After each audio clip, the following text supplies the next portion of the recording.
Welcome to a Crash Investigation, the podcast, the show where we dissect and discuss prominent crashes in aviation history. I'm your host Kaii, and in today's episode, we're going to be discussing Aloha Airlines Flight 243, the crew, the crash, the investigation. But before we continue, if you're listening on Spotify, Apple Podcasts, etc., don't forget to rate the podcast. And if you're watching on YouTube, don't forget to hit the like button. And one last thing, the podcast actually has a Patreon. On this Patreon, there's a lot of behind the scenes content, a lot of early access to the episodes that appear on here. There is access to all of the final reports of all of the crashes that I have discussed on this podcast. There's of course some exclusive podcast episodes available. If you're on YouTube, then you can see, but yeah, there's just a lot of things there. So if you have the means and you'd like to support the podcast so that I can get better equipment, so that this experience is better for you as the listener, then please go check it out. And if you do not want to do the month-to-month thing,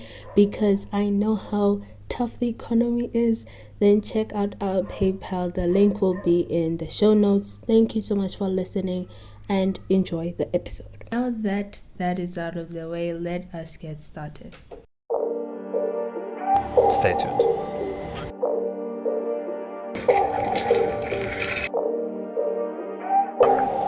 And there's no fuel. Closing in, looks like they've...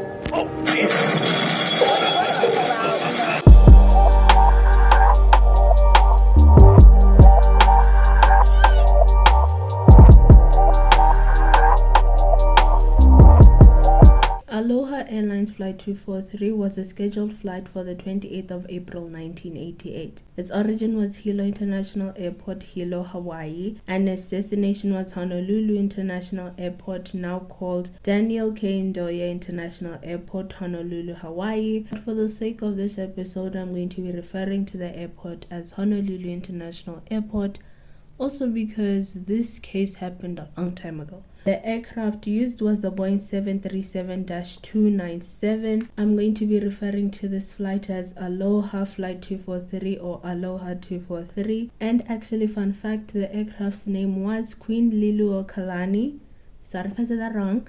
And I just think that is a beautiful name and something that I feel like I should add. The crew and passengers. The captain of this flight was Robert Schonsheimer, who was 44 years old at the time of the flight. He had 8,500 flight hours with 6,700 on the Boeing 737. The first officer was Madeline Mimi Tompkins, who was 36 years old, and she had 8,000 flight hours with 3,500 of those hours on the Boeing 737. This was essentially a qualified crew. There were 90 passengers and 3 flight attendants on board. Before the flight, at 5 a.m. Hawaiian Standard Time, First Officer Tompkins checked in at the Aloha Airlines Operations Facility.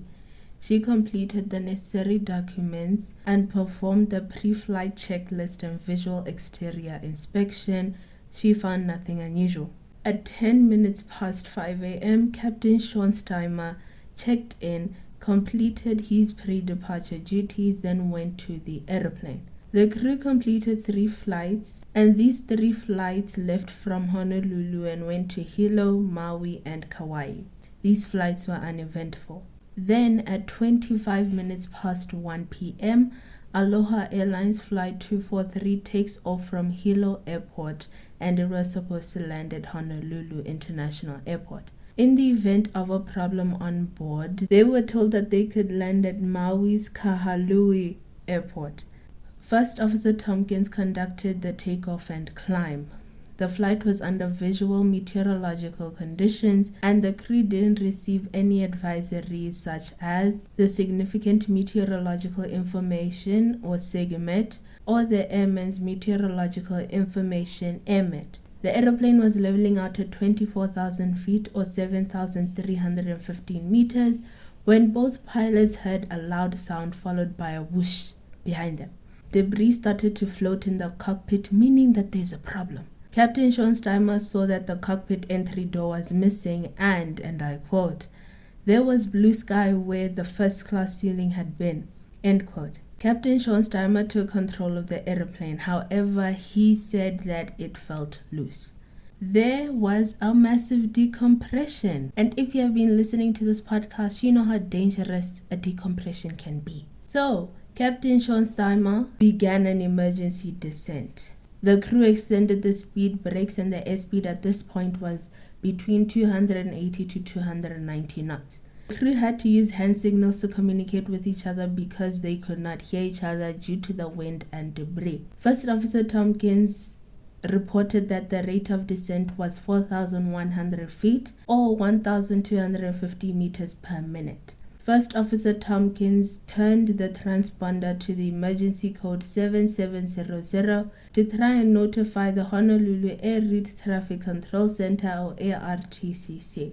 The crew could not hear the radio transmissions and they weren't sure if the Honolulu ARTCC heard the transmissions. They were right in thinking so because the Honolulu ARTCC did not hear it, but they saw the emergency code 7700 saying that they want to go 23 nautical miles south-southeast of Kahalui Airport, Maui.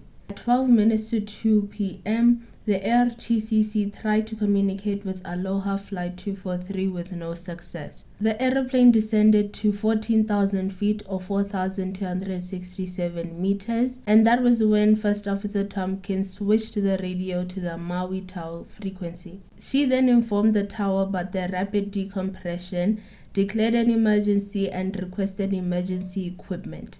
Luckily, this message went through. The Maui Tower acknowledged and began notifying emergency personnel, and the emergency personnel positioned themselves along the left side of the runway. At 7 minutes to 2 p.m., First Officer Tompkins let the controller know that, and I quote, "We're going to need assistance. We cannot communicate with the flight attendants. We'll need assistance for the passengers when we land," end quote. And that is what the air traffic controller did.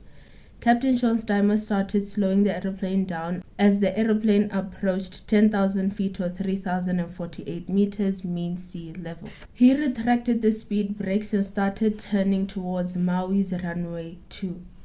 They were at 210 knots and the crew could finally communicate with one another. Captain Sean Steimer told the first officer to lower the flaps to 5. The aeroplane was less controllable, which is a problem. Captain Sean Steimer then told First Officer Tompkins to lower the gear. She did so, however the light indicated that it was down and locked, but the nose gear light didn't illuminate. They tried manually and they were unsuccessful. Honestly, if I was on this flight, I would have cried myself to sleep at that point because imagine a rapid decompression and now the landing gear doesn't want to drop. At 5 minutes to 2 p.m., First Officer Tompkins told the tower, and I quote, "We won't have a nose gear. We'll need all the equipment you've got," end quote. While advancing the power levers, Captain Sean Steimer sensed a jawing motion, which I discussed in United Airlines Flight 585's episode, aka the episode before this one, so please go check it out if you haven't. And he determined that the left engine had failed. Which is why I'm saying that if I was on this flight, I would have cried myself to sleep. They tried to restart the engine, but they were unsuccessful. After this whole ordeal, as in when, the investigation, people were investigating, the crew said that the aeroplane was shaking a little, rocking slightly, and felt springy. At 2 minutes to 2 p.m., Aloha Airlines Flight 243 lands on runway 2 at Kahalui Airport. The thrust reverser and brakes were used to stop the airplane. 65 people were injured, with 8 really injured and 1 person unfortunately passed away. But other than that, there were no other fatalities, which is really saying something considering what has happened. The investigation. So the investigation was set out by the National Transportation Safety Board, or NTSB, of the United States of America. And I quote, "The extensive air and surface search of the ocean failed to locate the portions of the airplane lost during the explosive decompression," end quote. Meaning that the most important parts that they can use to investigate what happened while lost at sea. So now it made their job extremely hard. There really isn't any more information with regards to the wreckage because, as I've said, it got lost at sea. So we're going to move on to the survival aspects. The survival aspects, and I quote, "This was a survivable accident. The fatality was the result of the explosive nature of the decompression. The flight attendant was swept violently from the airplane and passed through an opening of jagged metal," end quote. Even though that happened with the flight attendant, it was a completely survivable accident. The origin of the fuselage separation. So the post-accident examination revealed, and I quote, "The remaining structure did not contain the origin of the failure," end quote. What I was saying during the wreckage part of this episode. They tried to find the debris in the ocean and the surrounding area, but they were unsuccessful. They used what they had. They analyzed the joints near the separation zone, and I quote, "This evidence indicated that the primary failure had originated at a location between BS 360 and BS 540, the joints by the separation zone, and the skin at these joints was pulled away in tension overload as a result of the primary failure. As a result, the areas along the longitudinal separation of section 43, which was basically where the joints BS 360 and BS 540 were examined as a likely area for the origin of the failure," end quote. Further analysis showed that there were fatigue cracks by BS 520, and there was a lap joint near BS 520. This is a very serious situation, as you can hear, and to make matters even worse, Aloha Airlines had information regarding their lap joint problems. They also had information regarding their fatigue cracks on all of their airplanes, not just this one, which is a problem. A huge problem. So already I feel like you know where I'm going with this, but there are some technical things that I want to go through before we talk about the findings and the probable cause. The sequence of events, and I quote, "The Boeing 737s in the Aloha Airlines fleet were high cycle airplanes accumulating cycles at a faster rate than any other operator." And I want to say that is incredibly impressive for an airline, but it's incredibly suspicious, especially with what I'm going to talk about next. If you can hear a dog barking, apologies for that, it's not my dog. Aloha Airlines operated in a harsh corrosion environment. From what I know about Hawaii, it is a hot environment. There's water surrounding Hawaii, and maybe that's what also sped up the whole process of corrosion. And I don't know if you did geography, but I did, and I learned that water or like weather in general can lead to corrosion. And then when you mix that up with fatigue cracks and stuff, which I'm going to talk about later on, you understand why this accident happened. Aloha Airlines previously had discovered a 7.5 inch or 19.5 centimeter crack along the lap joint 10L on another Boeing 737 airplane. Problem: Boeing had issued and records indicating that Aloha Airlines was aware of a SB covering lap joint inspection and repair in 1972, revised in 1974, and upgraded to an ASB in 1987, and the FAA had issued an AD in 1987 requiring inspections of the lap joints along S-4 and referencing the Boeing ASB, which called for inspection of other lap joint locations, including along S-10, end quote. Meaning that someone didn't do their job. Aloha Airlines' maintenance program. So there are 3 factors of concern, according to the FAA, with regards to their maintenance program. Number 1, there was a high accumulation of flight cycles between structural inspections. Number 2, there was an extended time period between inspections that allowed the related effects of lap joint disbond, corrosion, and fatigue to accumulate. And number 3, the manner in which a highly segmented structural inspection program was implemented. Red flags across the board. And I quote, "The Aloha Airlines' maintenance program did not adequately recognize and consider the effects of the rapid accumulation of flight cycles," end quote. Therefore, meaning that they didn't do the checks that they were supposed to do enough time/in between flights. Therefore, if an airplane isn't properly maintained, it will start to deteriorate and things such as fatigue cracks will start showing, which will then lead to massive decompressions, thus putting people's lives at risk. The findings. Number 1, the flight crew was certified and qualified for the flight, and the airplane was dispatched in accordance with company procedures and federal regulations. Doesn't mean that it was okay. Number 2, weather was not a factor in this accident. Number 3, although Aloha Airlines operated according to the FAA's operating certificate and operation specifications, the quality of Aloha Airlines' maintenance and inspection program was deficient. Number 4, there was no evidence of pre-existing failure or malfunction of the airplane's air conditioning, pressurization, pneumatic, or electrical systems that could have contributed to the fuselage failure. Number 5, the flight crew's use of a target speed of 280 to 290 knots and speed brakes in the descent after the structural separation indicated that they did not consider the appropriate emergency descent checklist, which states in part that if a structural integrity is in doubt, airspeed should be limited as much as possible and high maneuvering loads should be avoided. Now with this one, I don't really blame the pilots for not using the emergency descent checklist, because I feel like if you and I were in that situation, we would do what we feel would be best. That's just me though.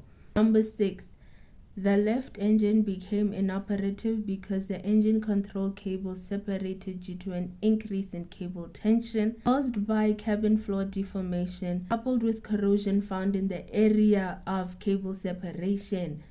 Number 7, the fuselage failure initiated in the lap joint along S-10L.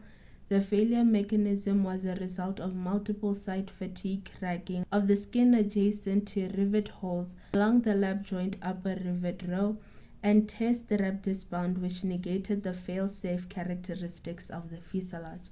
Number 8, the fatigue cracking initiated from the knife edge associated with the countersunk lap joint rivet holes. The knife edge concentrated stresses that were transferred through the rivets because of lap joint disbonding. Number 9, although a representative fuselage section of a Boeing 737 was tested to 150,000 cycles during certification, the test did not reflect the fatigue performance of the actual fleet aircraft because the test parameters did not consider the long-term effects of disbonding, corrosion, and fatigue cracking in the lap joints as experienced in airline service. Number 10, there was sufficient information available to Aloha Airlines to alert it to the cracking problems associated with the deterioration of lap joint bonds, and Aloha should have followed a maintenance program to detect and repair cracking before it reached a critical condition. Number 11, it was not determined whether Aloha Airlines actually performed the required eddy current inspection in compliance with AD 87-21-08 or whether it was performed ineffectively. Number 12, a properly conducted eddy current inspection performed in accordance with AD 87-21-08 in November 1987 would have detected additional fatigue cracks in the holes of the upper rivet row of the lap joint along S-4R. Number 14, FAA licensed aircraft and power plant mechanics are not required to be knowledgeable in the maintenance and inspection of modern contemporary airplanes because the training curriculum had not kept pace with aviation industry technology. All of this is just like, oh, this accident should not have happened. Number 15, the human factors issues associated with visual and non-destructive inspection, which can degrade inspector performance to the extent that theoretically detectable damage is overlooked.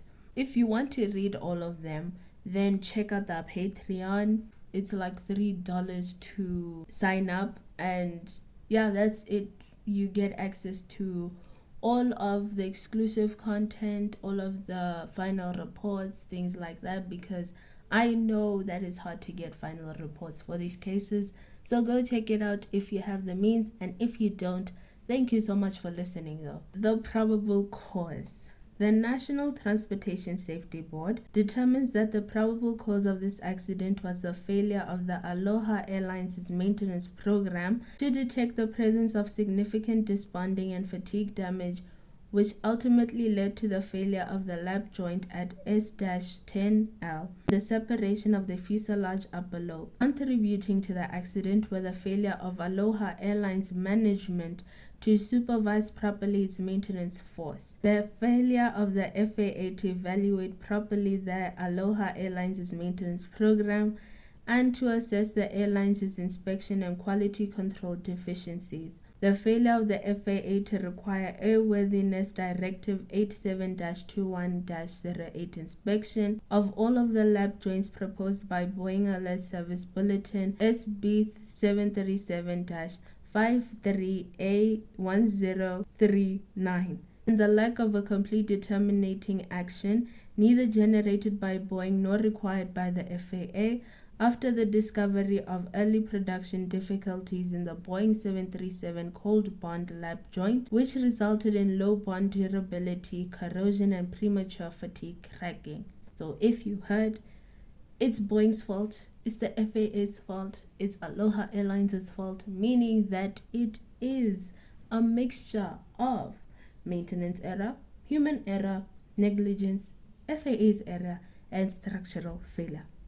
It's a lot, just know that the pilots did what they could. The recommendations. As a result of its investigation of the accident, the National Transportation Safety Board made the following safety recommendations. There are a lot, so as always, I'm only going to read about 3 or 5. To the Federal Aviation Administration. Number 1. Provide specific guidance and proper engineering support to principal maintenance inspections. 2. Evaluate modifications of aeroplane maintenance programs and operation specifications, which propose segmenting major maintenance inspections. Number 2. Identify operators whose aeroplane use differs significantly from the flight cycle versus flight time relationship upon which the maintenance planning document was predicated, and verify that their maintenance programs provide timely detection of both cycle and time related deficiencies. I think that this one is an amazing one. Number 3, revise the regulations governing and certification of aviation maintenance technician schools and the licensing of airframe and power plant mechanics to require that the curriculum and testing requirements include modern aviation industry technology. I love that one too. And then we can't forget these two parties, to Aloha Airlines. Number 1, revise the maintenance program to recognize the high time, high cycle nature of the fleet operations and initiate maintenance inspection and overhaul concepts based on realistic and acceptable calendar and flight cycle intervals. Number 2, initiate a corrosion prevention and control program designed to afford maximum protection from the effects of harsh operating environments. Number 3, revise and upgrade the technical division manpower and organization to provide the necessary management, quality assurance, engineering and technical training and production personnel to maintain a high level of airworthiness of the fleet.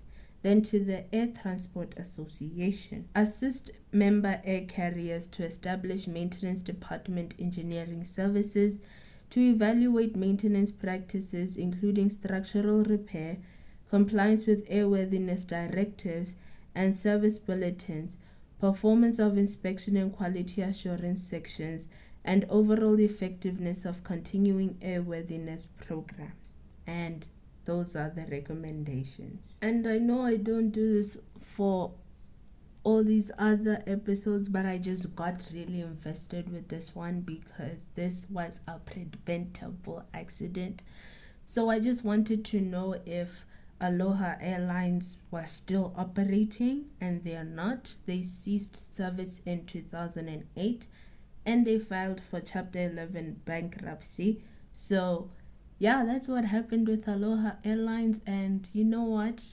Hikey, I'm glad that they stopped operating, because if they were like this back in the day, who's to say that they still wouldn't be like that right now? So I'm glad that, they've just stopped operating because they were careless. But thank you so much for listening. If you are watching on YouTube, let me know what you think. Don't forget to hit the like button. If you are listening on any other podcast listening platform, thank you so much. Thank you. If you're listening on Spotify, there's that little box thingy at the bottom that asks you what you think about this episode. If you have any thoughts, constructive criticism, praise, whatever, then just leave that down there.